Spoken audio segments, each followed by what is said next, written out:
Welcome to Navigating Complex Divorce and Parenting Issues with attorney Melanie Walls. Welcome to Navigating Complex Divorce and Parenting Issues with attorney Melanie Walls. Melanie is an OSBA certified specialist in family relations law with extensive experience guiding families through complex financial matters, including the division and protection of family-owned businesses. I'm Leanne Lyon, and today we're discussing how business owners can navigate divorce while preserving stability for both the business and the family. Melanie, when a family-owned business is part of a divorce, what are the first concerns you help clients understand about how the company may be evaluated and handled? That's a very tricky question. I find more times than not that people don't run a clean family business when it comes to the financial portion. They are using the business credit card to take vacations. They're using the business credit card to go out to eat. They're running the vehicles, family vehicles through the business. They're paying a spouse as an employee when that spouse doesn't have anything to do with the company. They don't work there. They don't visit there. They're just an employee in name only.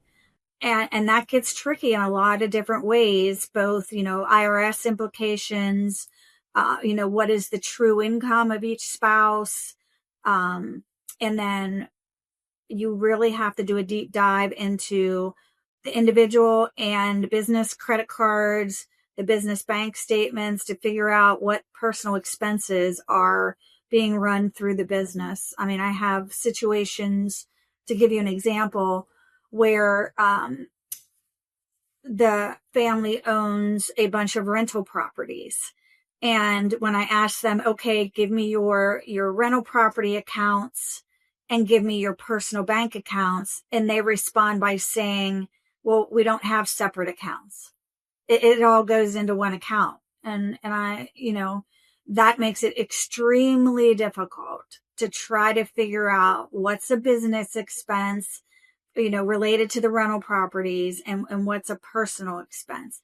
And then you're going to have to bring in a forensic accountant to go through, 3, 4, 5 years of bank statements and credit card statements to try to figure out, okay, this is the rental income, less rental expenses. Here's the net income from the rentals for this year. And here's, the owner's spouse's income. So it makes it very complicated when they blur the lines with their personal and business accounts. Well, ownership can look very different from family to family. For example, one spouse runs the company, both are active, or a spouse contributes kind of more behind the scenes. How does the ownership structure shape the entire analysis from the start? Well, that's a difficult one because, one of the spouses is no longer going to be part of the business. And which spouse is it going to be? Do they both run the business equally? Does one, say you have an electrical company and the one spouse is dealing with all the customers, getting all the business, checking on all the jobs, and the other spouse is handling all the invoicing, all the payroll. So obviously, the one that's dealing with all the customers, going out bidding the jobs, that's the spouse that's going to stay in the business. And the spouse that's doing, the bookkeeping and the payroll, that can all be outsourced. So you also need to look at, the goodwill of the company, who's in the forefront of the business. And, do they know that business by, Joe, the electrician? He's the one they always see, and they don't see the other spouse. So that, you need to look into that and how the actual business is run, who handles the day-to-day, who's actually bringing in the business, who's meeting with the customers or clients. And you have to figure all of that out before you decide how to divest one spouse of their interest in that business. A similar situation would be if one spouse's professional license is attached to the business. How do you address situations where the value of the business is tied to that person's license? Absolutely. Then that would be, that spouse is definitely going to be the one who retains the business.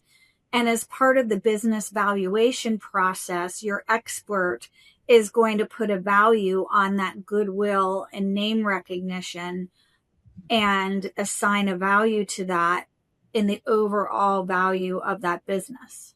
Divorce can create uncertainty not only for the couple, but for employees, lenders, and even customers. What are some of the operational risks that business owners don't always anticipate at the start?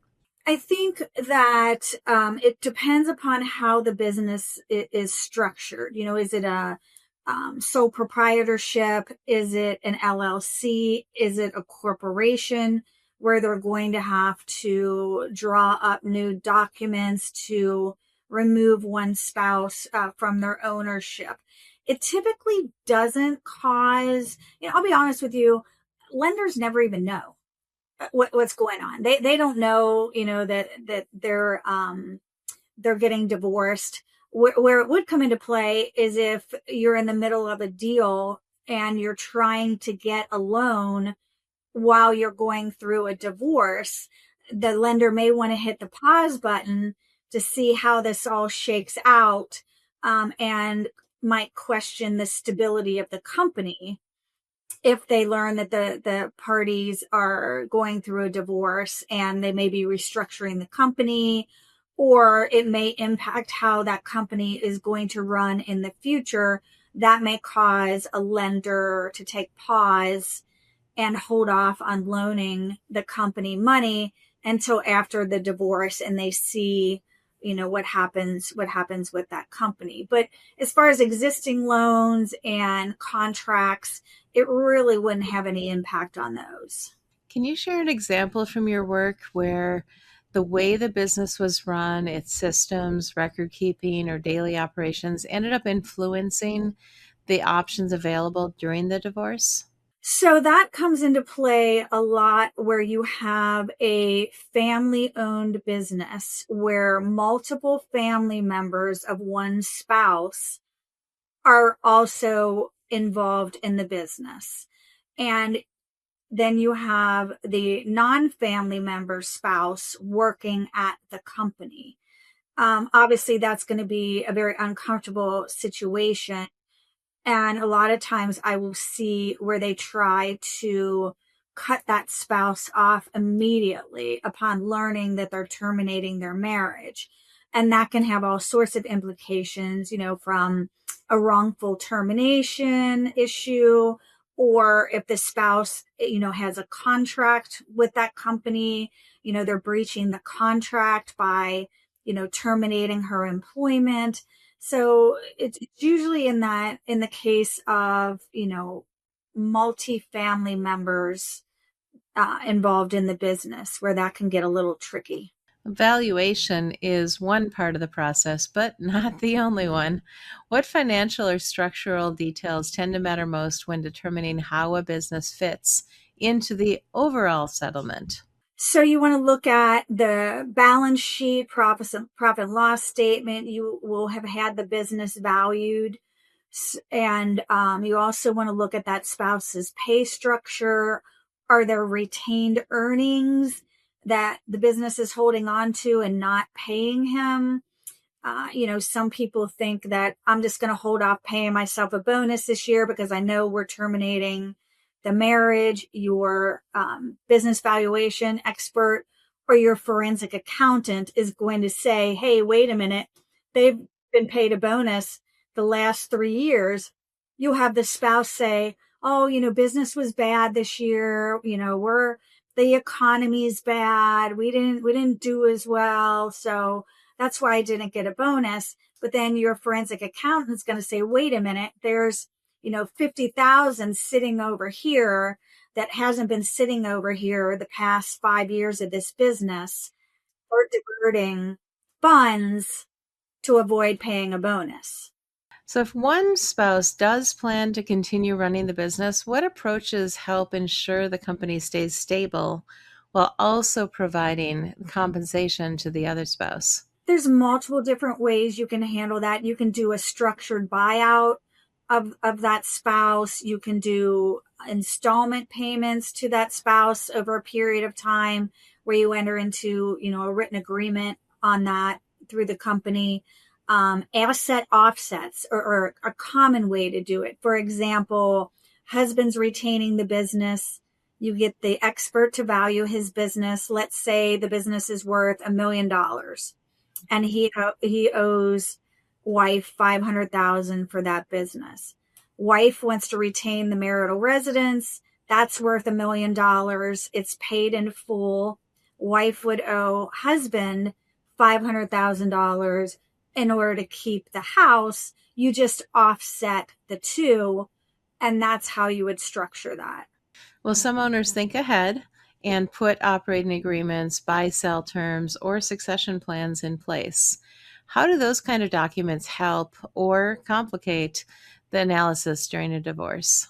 They can help and they can hurt depending upon which side of the fence you're on. If you are representing the spouse that wants to keep the business and they have in the company documents that they will not continue ownership of a spouse if the marriage is terminated, then that's an automatic buyout and you're not going to get around that. I mean, that's just written into the agreement that, hey, if you two terminate your marriage, you're getting bought out of this business. So that can hurt if you're on the other side of the fence with the spouse who, wants to continue at least her investment in that business, if not continue to work there. And, there's no way around that. They're going to say, hey, here's the buyout clause. We're buying you out. Here's your payment. And, that's the end of it. It's very clear cut if they have that in an agreement. Looking beyond the divorce itself as we wrap up today, what long-term planning steps can help owners protect a company moving forward, especially if family members or children may eventually join the business? I would say one of the biggest things is, make sure your finances are clean. Do not run personal expenses through the business. Do not run personal vehicles through the business. If you have a company with a fleet of vehicles, they've got 9 vehicles listed on their balance sheet. And guess what? One's being driven by the son, one's being driven by the daughter, one was being driven by the wife.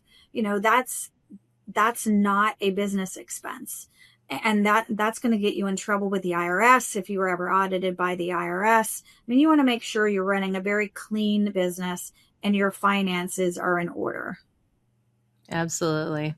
Well, that is it for today's episode of Navigating Complex Divorce and Parenting Issues with attorney Melanie Walls.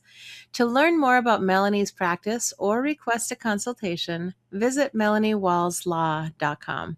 Thanks for listening, and remember to like, subscribe to the show, and share this episode with somebody who might need it. Thank you, Melanie. Thank you. Thanks for watching. Be sure to hit that like and subscribe button and leave us a review in the comments.